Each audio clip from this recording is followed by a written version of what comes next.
तो इस वक्त की अहम खबर अब आपको लगातार बता रहे हैं। सुबह 10 बजे नीतीश कुमार मुख्यमंत्री पद की शपथ लेंगे, उनके साथ सुशील मोदी भी होंगे। यही दो लोग अभी शपथ लेंगे। इसके बाद मंत्रिमंडल निर्धारित किया जाएगा और उसके बाद बाकी मंत्रियों को शपथ दिलाई जाएगी। हालांकि ये अभी तय नहीं है कि कौन कौन मंत्रिमंडल में शामिल होगा। नीतीश चंद्र हमारे संवाददाता हमारे साथ बने हुए, उनके साथ बीजेपी के नेता रामप्रीत पासवान और बीजेपी के ही संजीव चौरसिया उनके साथ हैं।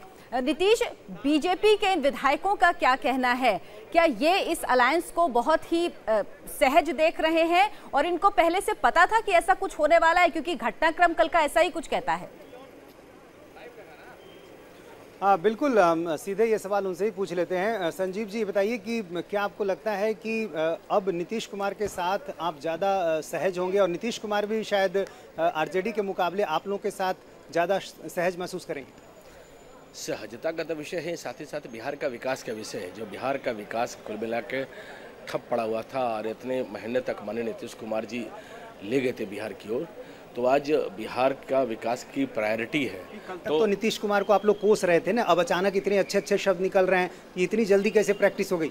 नहीं, ये उनका भी ध्येय, उनका भी निष्ठा जिस प्रकार से और नो टॉलरेंस जो उनकी थाती रही है, जो उनका बेंचमार्क रहा है, तो मैं तो बहुत बहुत बधाई देना चाहता हूं उनको कि इस बेंचमार्क में पूरी तरह से खड़े उतरते हुए और बिहार का विकास की जो प्रायोरिटी थी उनके मन में कहीं ना कहीं कि जितनी जल्दबाजी में, जितनी तेजी से कल घटनाक्रम हुआ, एक संदेह होता है कि कहीं सब कुछ पहले से तय था। क्या आप लोग की जानकारी में था ये होने वाला है? नहीं, संदेह का विषय नहीं है। इसमें है कि कुल मिला के जो परिस्थितियां निर्मित हुई, उन परिस्थितियों के अनुसार से वो क्रम अपने आप बढ़ते गया। तो ये स्वाभाविक प्रक्रिया की ओर बढ़ते गई और कुल मिला के बिहार का विकास का प्रायोरिटी माननीय मुख्यमंत्री जी का प्रारंभ से रहा है और उसी चीज़ को आधार बनाते हुए हम लोग आगे की ओर बढ़। हमारे साथ रामप्रीत पासवान एक दूसरे विधायक भी हैं। ये बताइए कि आपको लग रहा है कि सब कुछ ठीक ठाक से होगा, क्योंकि जेडीयू में थोड़े विरोध के सुर भी दिखाई दे रहे हैं। आपको लगता है कि कहीं विरोध बढ़ भी सकता है?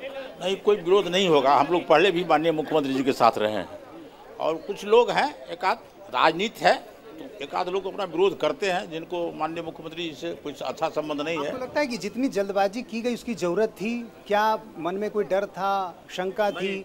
कोई डर नहीं था। हम लोग बिहार का विकास चाहते हैं और मैंने बताया ना, जब पहले भी हम लोग विकास कर चुके हैं, इसीलिए था जो हम लोग साथ आकर के इसका। आरजेडी को एक मुद्दा आप लोगों ने दे दिया ना, नीतीश कुमार की तरफ से ही सही, जिस तरह से बहुत जल्दबाजी हुई, क्या इसकी जरूरत थी? आपको लगता है बेवजह एक मुद्दा मिल गया, भ्रष्टाचार का जो मुद्दा था तेजस्वी का, वो शायद थोड़ा पीछे पड़ जाए और ये मुद्दा सामने ना आ जाए? देखिए, वो भ्रष्टाचार का मुद्दा है ही, वो हम लोगों ने उनको मुद्दा नहीं दिया है। वो शुरू से इनका भ्रष्टाचार का मुद्दा रहा है और हम लोग भ्रष्टाचार से अलग होकर के राज्य का विकास चाहते हैं। सिर्फ मंत्री के तौर पर, डिप्टी सीएम के तौर पर आपकी तरफ से सुशील मोदी शपथ ले रहे हैं और मंत्रियों को शपथ नहीं दिलवाया जा रहा है। कहीं ये भी डर है कि कहीं बीजेपी में भी कोई नाराजगी सामने आ सकती है, शायद इससे बचने के लिए? तो चलिए, ये विधायक भी वही बात कह रहे हैं जो प्रधानमंत्री मोदी ने अपने ट्वीट में कही थी कि भ्रष्टाचार के विरोध की लड़ाई में मुख्यमंत्री नीतीश कुमार का स्वागत है, और वही बात ये विधायक भी कह रहे हैं। जाहिर सी बात है, जो बात प्रधानमंत्री ने कही, उनके सबसे ऊंचे नेता ने कही, वही बात विधायक कहेंगे ही। नीतीश, आप हमारे साथ बने रहिएगा, हमारे साथ तमाम हमारे मेहमान बने हुए और हमारे साथ शहनवाज हुसैन भी जुड़े हैं, बीजेपी के प्रवक्ता, उनसे भी हम बात करेंगे एक ब्रेक के बाद। ये हमारी बड़ी कवरेज जारी है। सिर्फ 1 घंटे का समय बचा है जब नीतीश कुमार शपथ लेने वाले हैं बिहार के मुख्यमंत्री की।